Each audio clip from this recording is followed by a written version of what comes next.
The desert sun hammered down like molten copper as Jack Harlan spurred his exhausted mare through another punishing mile of sand and stone. Behind him, the relentless thunder of pursuing hooves had echoed for 3 grueling hours, punctuated by rifle shots that sent bullets whistling past his weathered face like messenger angels of death. He'd been hunting these killers for 3 long years, ever since they'd slaughtered his family in a night of blood and screaming. Now the hunter had become the hunted, and Jack was fleeing for his life across the merciless furnace of Arizona territory. "You can't run forever, Harlan." The voice that carried across the burning wasteland belonged to Vance Cutler, the cold-blooded leader of the gang that had destroyed everything Jack held sacred. Something about that voice gnawed at Jack's memory like a splinter working deeper into flesh. The name Vance itself seemed to stir shadows in the dusty corners of his mind, though he couldn't grasp why it felt familiar. Jack's thoughts drifted briefly to his late wife, Sarah's family. Her older brother, Vincent, had supposedly perished in a mine collapse 3 years ago, just months before the attack on their ranch. Jack had harbored suspicions about that accident. Vincent had been consumed with bitter resentment when their father's will left the ranch to Sarah instead of following tradition and passing it to the eldest son. When searchers found no body in the collapsed mine, Jack had wondered if perhaps Vincent had somehow escaped, but grief had consumed all other thoughts. His mare stumbled suddenly, front legs tangling in a web of barrel cactus. Jack felt himself launched through the superheated air, the rocky ground rushing up to meet him with bone-crushing force. He hit hard and rolled down a steep embankment into a narrow arroyo. His old leg wound a permanent reminder of that terrible night, sending lightning bolts of agony up his spine. A massive diamondback rattlesnake lay coiled barely 4 feet away, its segmented tail buzzing a deadly symphony in the still air. The serpent's triangular head weaved hypnotically obsidian eyes, reflecting Jack's own terrified face. Moving with the deliberate precision of a man who danced with death too many times to count, he drew his Colt and fired. The snake's head vanished in a crimson explosion. Above him, Cutler's men were spreading out along the rim like vultures sensing carrion. "Where'd that son of a bitch disappear to?" One shouted, his voice echoing off the canyon walls. "Down in that wash." Martinez, take Doyle, and circle the far side. A dust devil materialized from the desert floor, whirling sand and debris into a choking brown tornado that blotted out the sun. Jack seized the natural cover, scrambling up the opposite wall despite the fire in his wounded leg. By the time the dust settled, he had vanished into the maze of rock formations that dotted the landscape like ancient monuments to violence. 4 hours later, as the sun painted the western sky in brilliant shades of blood and gold, Jack limped into the ramshackle town of Perdition Wells. His horse was nearly finished, white foam speckling her muzzle and her flanks heaving like a bellows. The settlement was typical frontier fare, a collection of sun-bleached wooden buildings clustered around a single dusty street, the kind of place where men came to forget their sins and die quietly. Jack tied his mare to the hitching post outside the Broken Wheel Saloon and pushed through the batwing doors into the smoky interior. The familiar cocktail of whiskey, tobacco, and unwashed humanity hit him like a physical presence.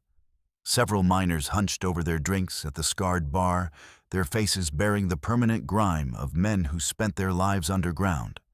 The bartender, a massive man with forearms like tree trunks and a face that had weathered countless storms, glanced up as Jack approached. "And a whiskey," Jack said, sliding a silver dollar across the stained wooden surface. "Your best bottle, not the coffin varnish you serve the drifters." The bartender studied Jack's weathered features and the careful way he favored his left leg before reaching for a bottle from the top shelf. "You look like a man who's been riding hard through hell's own furnace. Every mile in this territory's a piece of hell." Jack drained the amber liquid, feeling it burn a welcome path down his throat. "I need supplies, ammunition, trail food, grain for my horse. Name's Pete Morrison." the bartender said, producing a box of 45 cartridges and jerky wrapped in brown paper. Been slinging drinks in this establishment for nigh on 15 years. Seen all kinds come and go. He paused, studying Jack more carefully. You wouldn't happen to be the fellow asking questions about certain unsavory characters, would you? Jack's hand stilled on the coins. Depends on what you've heard. Pete leaned closer, his voice dropping to barely above a whisper. Word's been traveling the saloon circuit that a man named Vance Cutler's been making inquiries about someone matching your description. Used a name too, Jack Harlan. Now I make it my business to remember faces and voices. And there's something about Cutler that nags at me like a tooth going bad. A chill ran down Jack's spine despite the saloon's stifling heat. What kind of nagging? The kind that says I've seen that face before years back, before it got so hard and mean. Of course, a man would have to be mighty stupid to look too close at Cutler's face and live to tell about it. Before Jack could probe further, chaos erupted at the far end of the bar. Murphy, a burly Irish miner, deep in his cups, shoved another man clean off his stool with enough force to send him sprawling across the sawdust-covered floor. I warned you to stay clear of my silver vein, Peters. Murphy bellowed, his face flushed crimson with alcohol and fury. That strike is mine by right of discovery. Peters scrambled to his feet, blood streaming from his split lip. You can't claim half the mountainside, Murphy. There's still law in this territory. The saloon exploded into violence as other patrons chose sides. Chairs flew through the air like projectiles, glass shattered against the walls, and men roared curses as fists connected with flesh.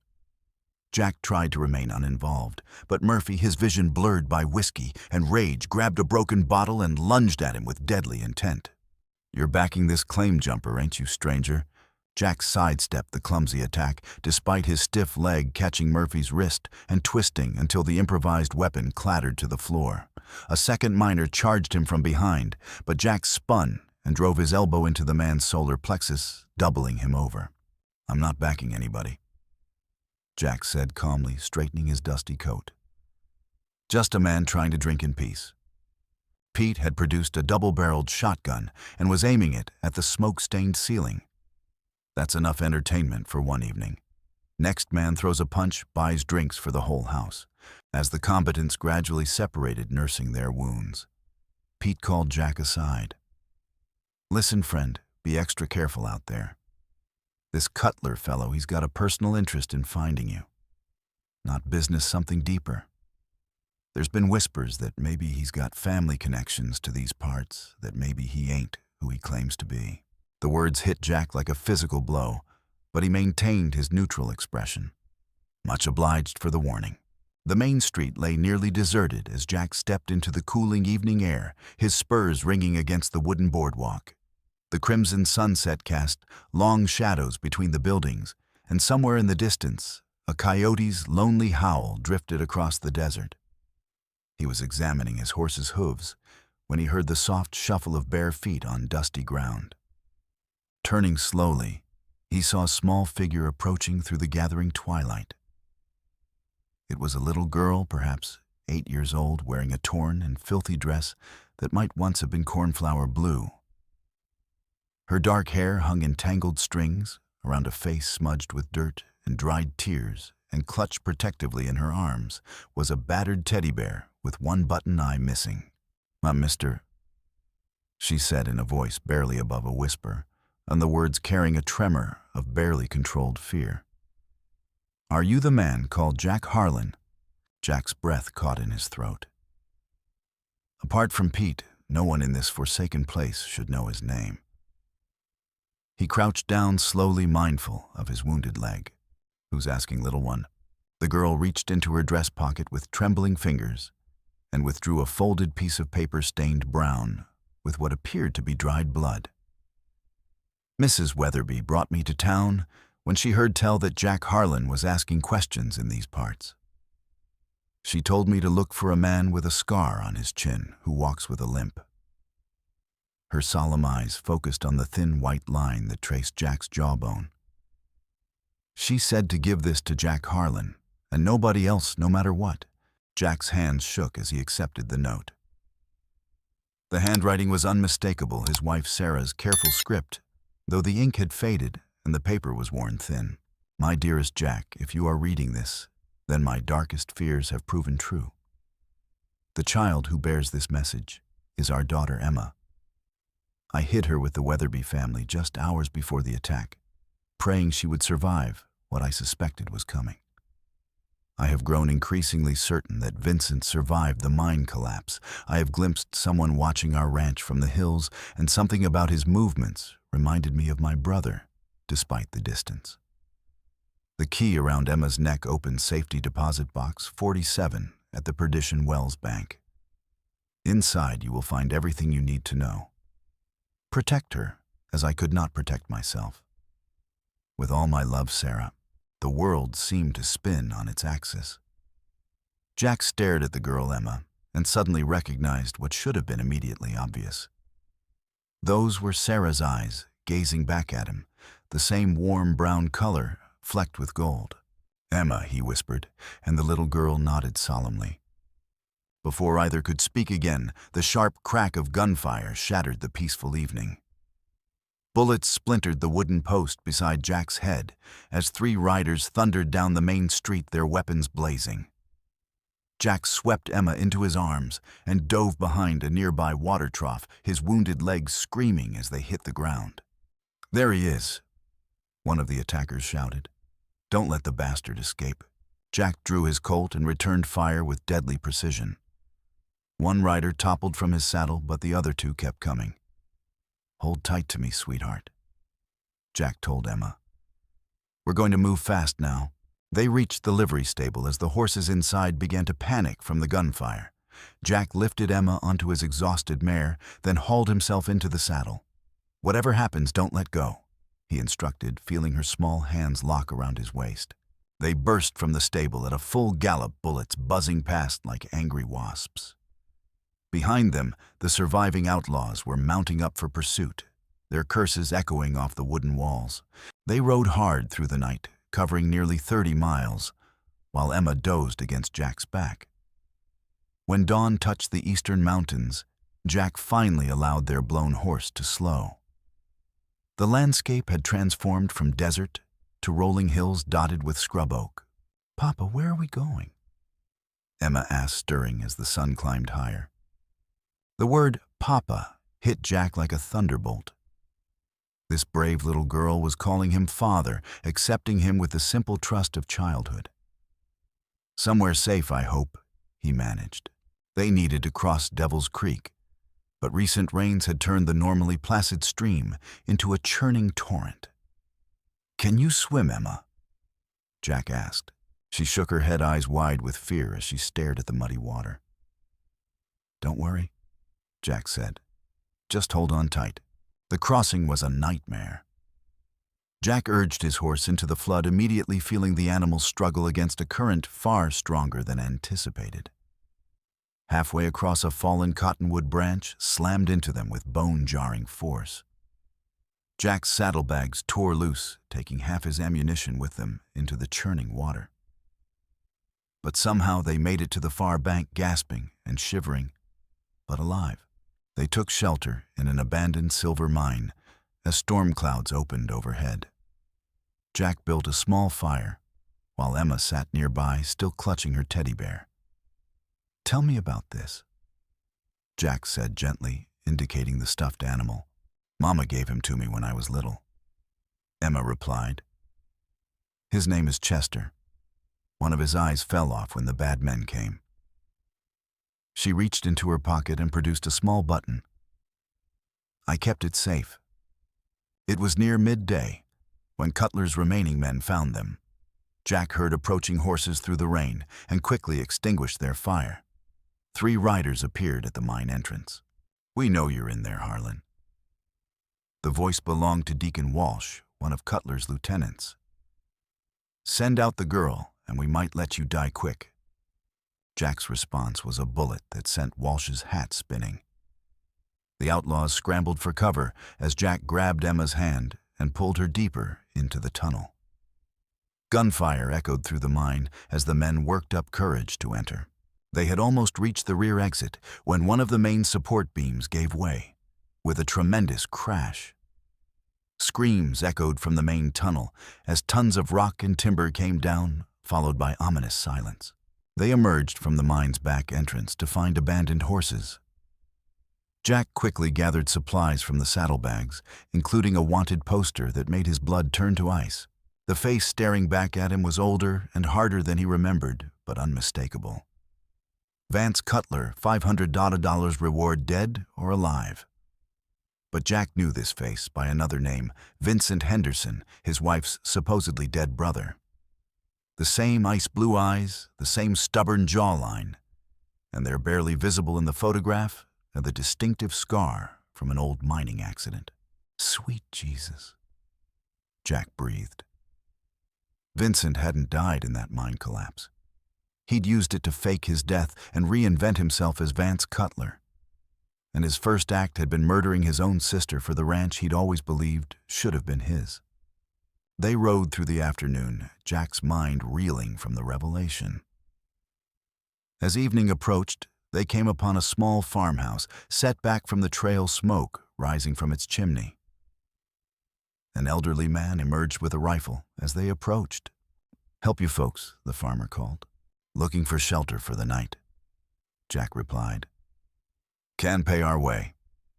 The farmer studied them, a wounded man and frightened child, and his expression softened. "Come on up. Martha's got stew on the stove." The farmhouse was warm and welcoming, filled with the aroma of cooking food. Martha Morrison immediately took Emma under her wing, finding clean clothes and washing the grime from her face.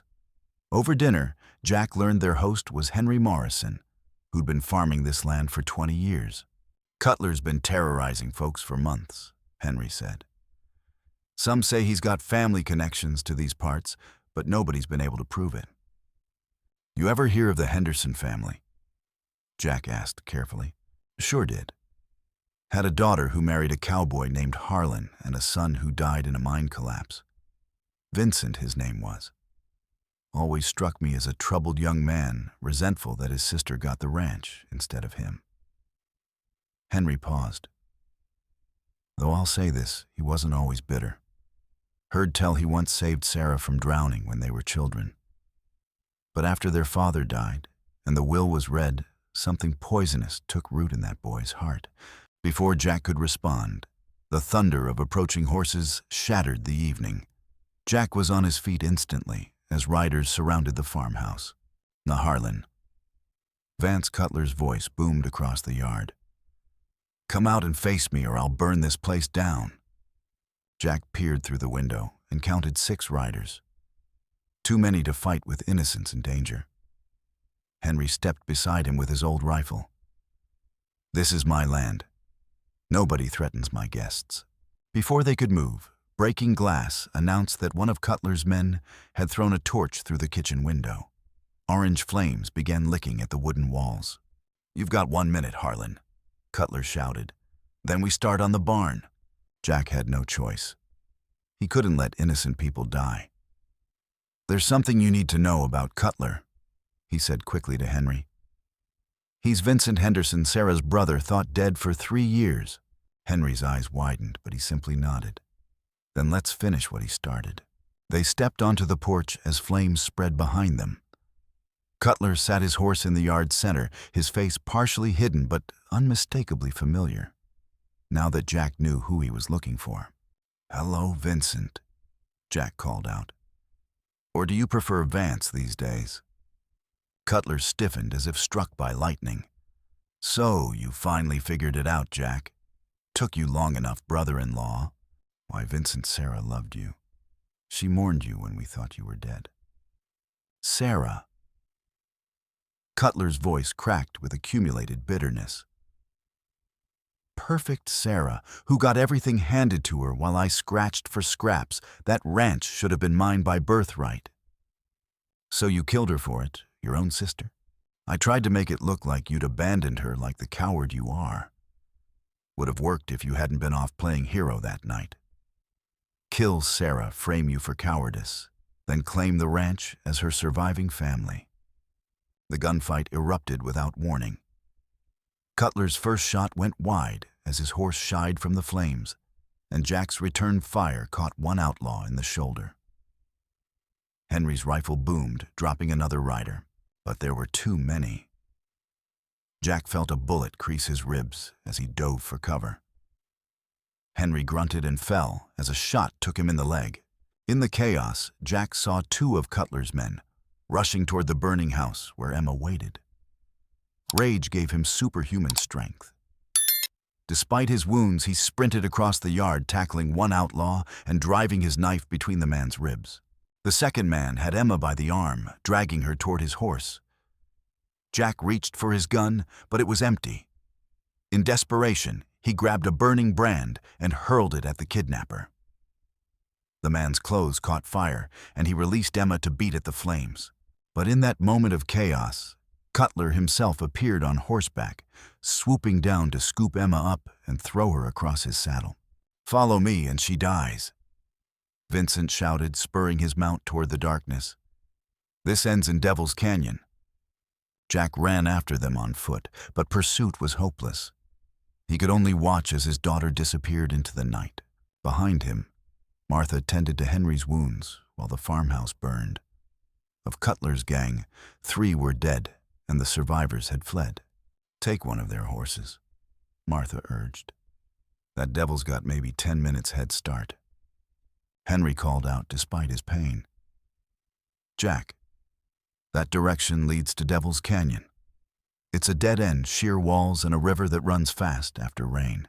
Jack caught the reins of an abandoned horse and spurred it into the night, following a trail that led into the Badlands, a maze of canyons and mesas where only the desperate ventured.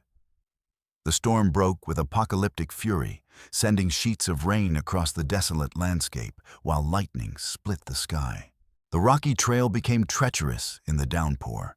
More than once, Jack's horse nearly lost its footing on the slick stone, forcing him to dismount and lead the animal around the worst sections. Dawn found him at Devil's Canyon's entrance, a narrow gorge that sliced deep into the mesa's heart. The sound of rushing water echoed off towering walls much louder than it should have been. The storm had turned the usual trickle into a raging torrent. And there, on a ledge, 150 feet down the canyon wall, Jack could see them, Vincent and Emma, trapped by rising flood below and impossible climb above. His brother-in-law had made a fatal error in his desperation. Jack began the dangerous descent using ancient handholds worn smooth by centuries of wind and rain. The canyon walls were a geological nightmare, layers of red and yellow stone carved by millions of years of flash floods. Stunted pines clung to cracks in the rock like desperate fingers. He was within 50 feet when Vincent spotted him. "Stay back, Jack," his brother-in-law screamed above the flood's roar. "One more step and I throw her over." Emma was tied to a gnarled pine, growing from the rock face, her small form dwarfed by the canyon's immensity. Her face was pale with terror, but her dark eyes blazed with defiant courage. "You don't want to hurt her, Vincent," Jack called back, continuing his descent. "She's family. She's all that's left of Sarah. Sarah's dead because of you." Vincent's voice cracked with madness. "If you'd been there that night, if you'd protected her like a husband should. You killed her, your own sister, because you couldn't accept that your father saw her worth." Lightning struck the canyon rim above them, but no convenient rocks fell to aid Jack's cause. The water was rising steadily, already lapping at the edges of their precarious refuge. Jack reached the ledge as the floodwaters began to swirl around their feet. The shelf was barely 8 feet wide, hardly enough space for 2 grown men to fight, especially with rising water threatening to sweep them all away. "Vincent, listen to me," Jack said, trying to keep his voice calm as he worked to untie Emma's bonds. "This madness has to end. You're going to kill us all, including an innocent child." "Innocent," Vincent snarled, pulling a hunting knife from his boot. "She's Sarah's spawn. She represents everything I should have had." Vincent lunged with the blade, But Jack caught his wrist and they grappled desperately on the narrow ledge. The water was rising faster now, thick with debris that battered them like club blows. "Papa!" Emma screamed as the floodwaters reached her waist. "Papa, help me!" Her cry gave Jack strength he didn't know he possessed. He managed to twist Vincent's knife hand, forcing the blade away from his throat. But his brother-in-law was younger and stronger, fueled by 3 years of accumulated hatred. The water continued to rise, and Jack realized with growing horror that they had minutes before the entire ledge would be underwater. He had to get Emma to safety, but Vincent was between him and his daughter, slashing wildly with a knife. In desperation, Jack feinted left, then dove right, managing to reach Emma just as the water swept over the ledge completely. He grabbed her around the waist and began looking frantically for higher ground. There was a narrow crack in the canyon wall about 20 feet above them, just wide enough for a small child. If he could get her there, Jack began tearing strips from his shirt, twisting them into a crude rope. "Emma," he shouted above the roar. "I'm going to lift you up to that crack. Can you hold on?" She nodded, her face set with determination that reminded him powerfully of her mother. "I can do it, Papa." But Vincent had other ideas. With a roar of fury, he lunged through the rising water, trying to grab Emma before Jack could lift her to safety. The 3 of them went down in a tangle of limbs and the knife spinning away into the flood. Jack fought with the desperation of a father protecting his child, using every dirty trick he'd learned in 3 years of violence. He got his hands around Vincent's throat, pressing his thumbs against his brother-in-law's windpipe. But Vincent drove a knee into his wounded ribs, sending bolts of agony through his body. The current was incredibly powerful now, thick with mud and debris. Jack felt his grip on the ledge beginning to weaken as Vincent's weight threatened to drag them all into the churning maelstrom below. "Vincent!" Jack shouted above the thunder of rushing water. "This is insane. We'll all die." "You better we all die than you get what should be mine." Vincent screamed back, his face twisted with madness. But even as they fought, Jack was working frantically with his improvised rope, trying to get it around Emma's waist. She was terrified, but brave, holding perfectly still, as he worked despite the chaos around them. "Now, Emma," Jack shouted, boosting her toward the crack in the canyon wall. "Climb." She began her ascent with the determination of a child who understood her life depended on her courage. The makeshift rope held, and Emma worked her way up the canyon wall like a tiny mountaineer. Vincent made one last desperate lunge for the climbing child, but Jack threw himself between them, taking his brother-in-law down in a crushing tackle that sent them both sliding toward the edge of the submerged ledge. For a moment, they hung suspended over the abyss, Jack's fingers clinging to a tiny outcrop of rock, while Vincent dangled below him, held only by Jack's grip on his wrist. "Jack." Vincent gasped, all his madness suddenly replaced by terror. "Don't let me fall. Please, I'm family." Jack stared down into his brother-in-law's face and saw for just an instant a glimpse of the young man who had once saved Sarah from drowning. The brother she had loved before, jealousy poisoned his heart. "I know you are," Jack said quietly. "That's why I'm going to try to save you." He began trying to swing Vincent toward a small outcrop where he might find purchase. But the current was too strong. The flood caught Vincent's legs and began pulling him inexorably toward the deadly bottleneck where the canyon walls closed to barely 10 feet apart. "I'm sorry," Vincent screamed as Jack's grip finally failed.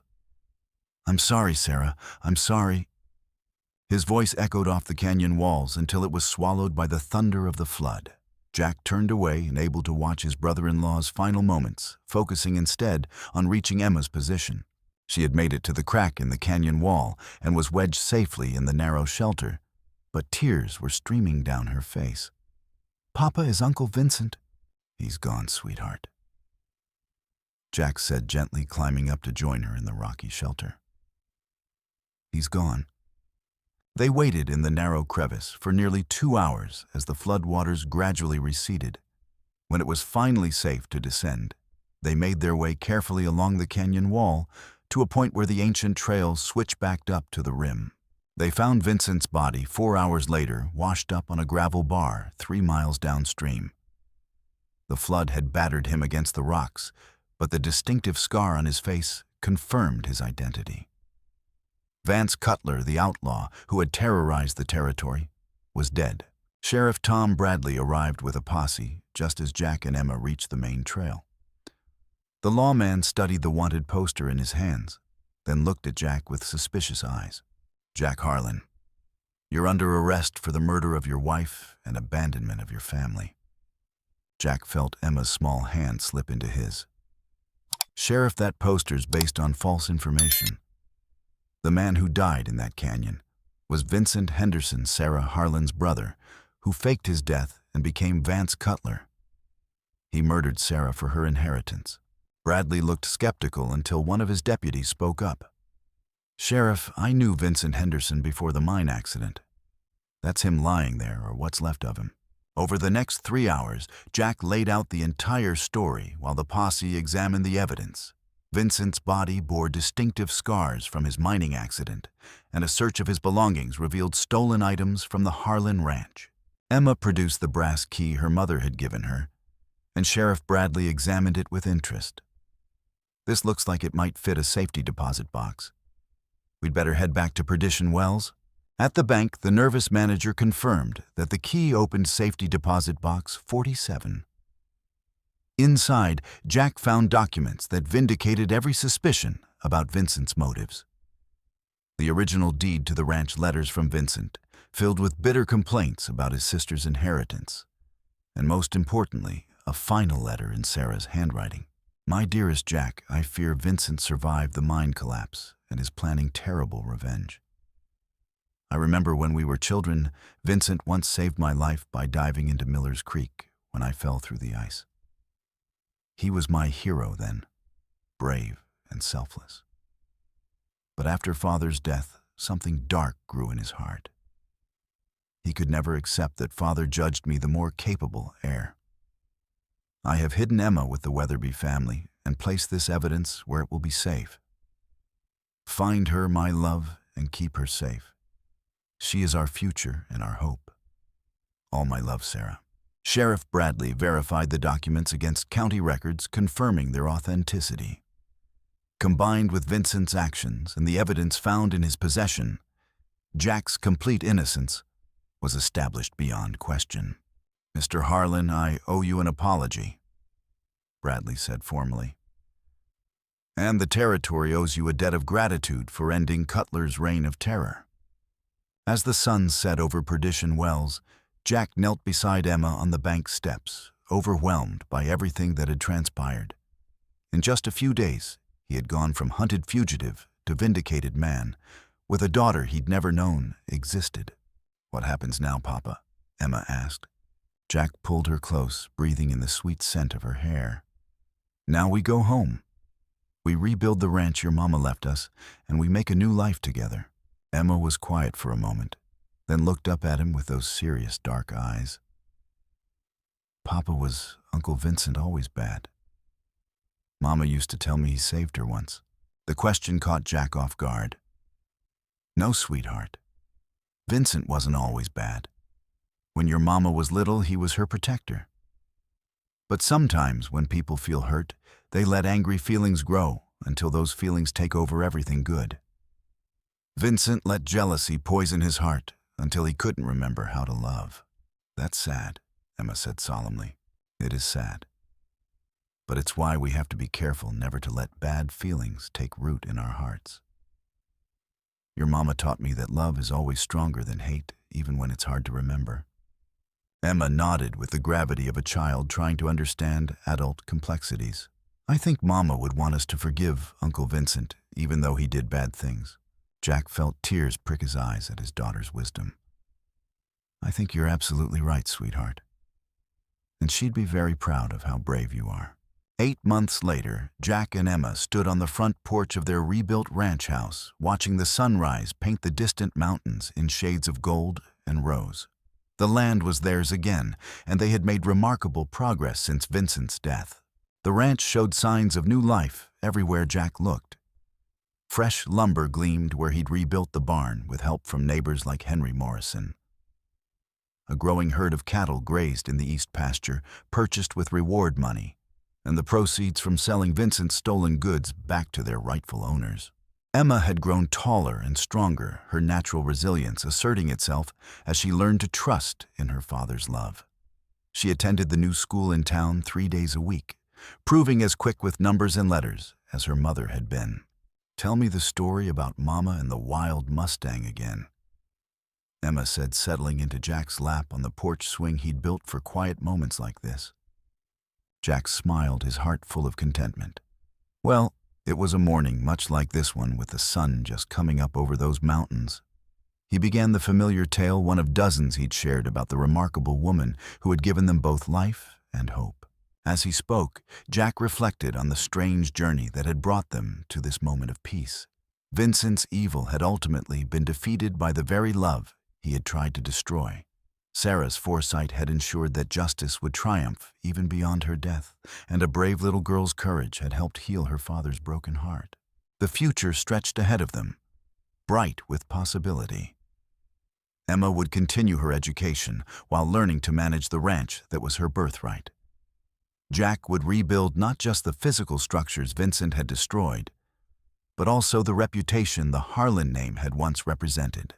"I love you, Papa," Emma said sleepily, her head resting against his chest. "I love you too, sweetheart," Jack replied, his voice thick with emotion. "More than all the stars in the sky." As the sun climbed higher, burning away the last shadows of their tragic past and illuminating the promise of tomorrow, Jack Harlan held his daughter close and knew that despite everything they had endured, they were exactly where they belonged. The long nightmare was finally over, and they were home.